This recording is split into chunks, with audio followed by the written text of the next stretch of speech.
শাস্তি করে থাকলে সর্বোচ্চ শাস্তি পাক, এর দাবি আমি তুলে ওখানে চিৎকার করেছি, আজকেও চিৎকার করছি। আমার নাবালিকা বোনটাকে যে খুন করে ধর্ষণ করেছে তাকে দৃষ্টান্তমূলক শাস্তি দেওয়া হোক। ক্যানিং এ শওকত মোল্লার বাড়ির আশপাশে কোথাও যে কোনো একটা জায়গা হবে, শওকত মোল্লা সাহেবের বাড়ির কাছাকাছি কোথাও জায়গা থেকে পেয়েছে, ওই বারবার আমরা বলছি দ্রুত যারা অন্যায় করছে, যাদেরকে চিহ্নিত করা হচ্ছে অভিযুক্ত, তাদের বিরুদ্ধে মামলা শেষ করা হোক। অপদর্থ সিবিআই 90 দিনের মধ্যে চার্জশিট না দেওয়ার ফলে দুজন জামিন পেয়ে গেল। যে দুজনকে গ্রেফতার করেছিল তাদের নামে অভিযোগ ছিল তারা লার্জার কনস্পিরেসির সাথে তারা যুক্ত, তাহলে তাদেরকে কেন চার্জশিট দিল না? এর মধ্যে একাধিক কারণ থাকতে পারে। আমার যে 3টে কারণ সামনে এসছে, একটা হচ্ছে অর্থের বিনিময়ে। সিবিআই এর আধিকর্তারা যারা ছিলেন তারা হয়তো টাকা পয়সা নিয়ে চুপ করে গিয়েছে, দেওয়ার সময় চার্জশিট দেয়নি, ফলে নিয়ম অনুসারে 10 বছরের ঊর্ধ্বে সাজা হতে পারে। এই ধরনের মামলা 90 দিনের মধ্যে না জমা করতে পারলে তারা জামিন পেয়ে যাবে। হতে পারে প্রশাসনিক বোঝাপড়া। প্রশাসনিক বোঝাপড়াটা কিভাবে? যে প্রশাসনিক লেভেল থেকে একটা আন্ডারস্ট্যান্ডিং, কিছু একটা বিনিময় হতে পারে। 3 নম্বর যেটা হচ্ছে রাজনৈতিক ষড়যন্ত্রের শিকার।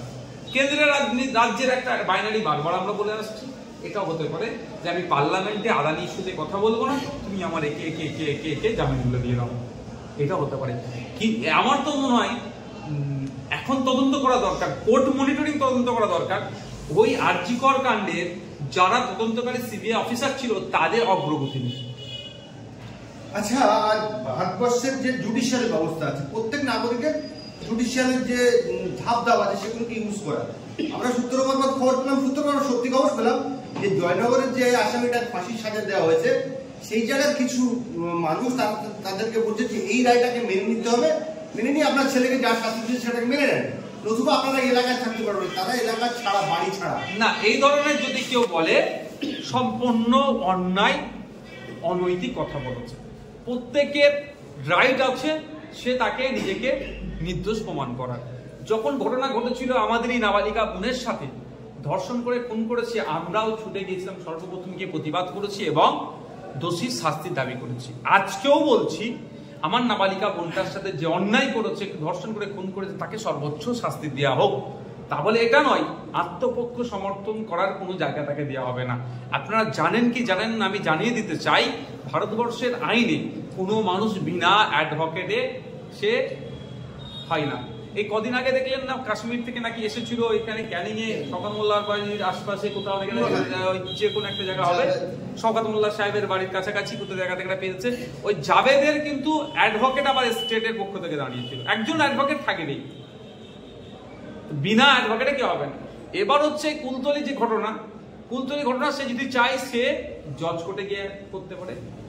তার যদি জজ কোর্টে এই প্রভিশন আছে, আমার প্রত্যেকের সবাই, যদি মনে হয় যে সেশন কোর্ট যে রায়টা দিয়েছে আমার বিপক্ষে গিয়েছে, এটা আমার মনোভূত নয়, তাহলে আমি কি করতে পারি, জজ কোর্টে গিয়ে জজ কোর্টেরটা যদি আমার না ভালো লাগে, আমি কি করতে পারি, single bench, double bench high court, সেখান থেকে আমি সুপ্রিম কোর্টে যেতে পারি। এত প্রভিশন আছে। এই ক্ষেত্রে আপনি যেটা বলছেন ঘর ছাড়া আনছেন, আমি তো এইভাবে জানি না, তাদেরকে মিডিয়ায় মুখ খোলা দরকার। কারণ আমি এটা বলতে পারি, বিনা বিচারে কেউ মরুক এটা কোনোভাবেই মেনে নেওয়া যায় না, দেশের আইন নয় ছেলে। কিন্তু যদি আপনি যে কথা বলছেন এই ধরনের হয়ে থাকে, এটা সুস্থ সমাজে গণতন্ত্র প্রেমী মানুষ হিসাবে এটাকেও আমি বলবো অন্যায় হচ্ছে। যখনই ওর কাগজ হচ্ছে হয়ে বারাইপুরে যে ওর আসামির যে উকিলটা লড়েছিল, তার কাছে যখন আসামির বাবা মা কাগজ চাইতে গিয়েছে, বলছে মুখ্যমন্ত্রীর নির্দেশ আছে যে কাগজটা দেওয়া হবে না। খুব কষ্ট করে 20 দিন 25 দিনের পরে গতকাল 1600 পাতার কাগজ তিনি হাইকোর্টে জমা দিবে। দেখুন, আমার মনে হয় সে অ্যাডভোকেট অসত্য কথা বলছেন। এই মুখ্যমন্ত্রী এই ধরনের নির্দেশ দিতে পারেন না।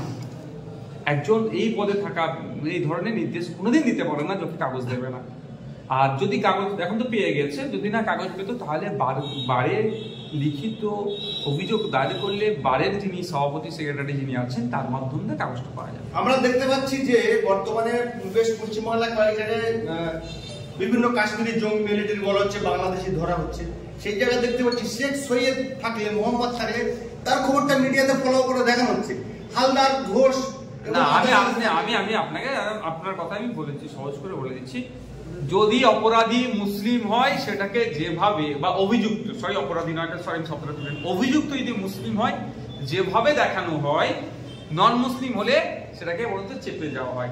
তার জ্বলন্ত উদাহরণ পাঞ্জাব বর্ডারে কাশ্মীরের ওখানে একজন ডিএসপি এই দেশ বিরোধী কার্যকলাপের সাথে যুক্ত ছিল, তা নিয়ে আর কোনো চর্চা হয় না। এই দেখুন না, কদিন আগে নয়, গতকালকেরই কথা, একজন দলিতকে গাছে বেঁধে রাস্তাতে পিটিয়ে খুন করেছে, সেই নিয়ে সে অর্থে চর্চা আছে। আপনি দেখুন তামিলনাড়ুতে দলিত হওয়ার জন্য আপনার 3 জনকে এই খুন করেছে, একাধিকজন শাস্তি পেয়েছে, সেই নিয়ে চর্চা হয়। এখন হচ্ছে ব্যাপারটা দুটো মাপকাঠি, একটা প্রথমেই হিন্দু মুসলিম, তারপরে আপার কাস্ট লোয়ার কাস্ট, এই ধরনের মাপকাঠি হয়। এটা ওটা কি সেই মাপকাঠিতে চলছে, এটা মিডিয়ার জন্য কোনোভাবেই কাঙ্ক্ষিত নয়।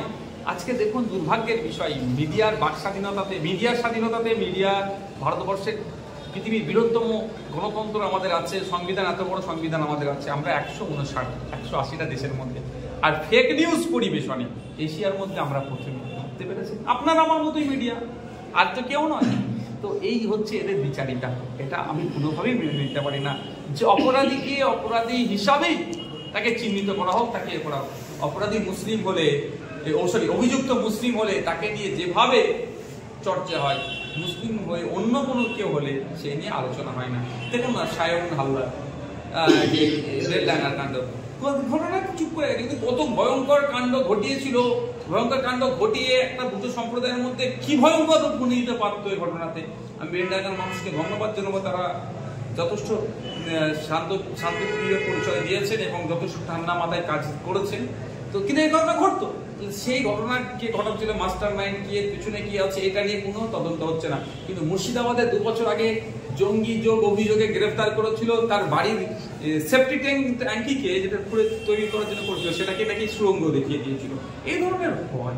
তবে একটা কথা আমি বলতে পারি, যারা এই যে হরিহরপাড়াতে নাকি দেশ বিরোধী কার্যকলাপের সাথে যুক্ত করে তাকে গ্রেফতার হচ্ছে, আমি চাই ব্যক্তিগত নওশাদ সিদ্দিকী চাই এই ধরনের মামলাগুলো ম্যাক্সিমাম 6 মাস থেকে 1 বছরের মধ্যে শেষ হোক, স্পিড আপ করা হোক, ফাস্ট ট্র্যাক কোর্টে হোক, এবং যদি এরা দেশ বিরোধী কার্যকলাপের সাথে যুক্ত থাকে এদেরকে প্রকাশ্যে ফাঁসি দেওয়ার ব্যবস্থা করা হোক, যাতে অন্য কেউ দেশ বিরোধী কার্যকলাপের সাথে যুক্ত না হয়। আর ওই হরিহরপাড়ার যে আব্বাস উদ্দিন কি নাম আছে, ও যদি দেশ বিরোধী কার্যকলাপের সাথে যুক্ত থাকে, আমার বিশ্বাস ওর পরিবার আব্বাস উদ্দিনের লাশটাই নিতে জানাজা কাপন দাপন তো দূরের কথা, বললে দেশ বিরোধীর লাশ আমরা আমাদের হরিহরপাড়াতে দাপন করতে আমরা দেবো না। কিন্তু দেখুন ইতিপূর্বে দেখেছি 27 বছর, 25 বছর, 24 বছর, 19 বছর, 18 বছর, 12 বছর, 7 বছর, 10 বছর অহরহ আছে, জেল খাটার পরে নির্দোষ প্রমাণিত হচ্ছে। দিল্লি দাঙ্গার সময় অ্যারেস্ট করেছিল অনেকজনকে, দুটো ছেলে কদিন আগে জামিন পেল নির্দোষ। দিল্লির দাঙ্গা কবে হয়েছে? প্রায় বছর 5 হয়ে গেল, বছর 5 পরে নির্দোষ প্রমাণিত হলো। তো এই 5 বছরটা কিন্তু ট্রায়াল কি চলেছিল, এই যে মিডিয়া ট্রায়াল চলছে, এটা বন্ধ কথা। দেশের স্বরাষ্ট্রমন্ত্রী বলছেন যে আমি এক ফ্যাশন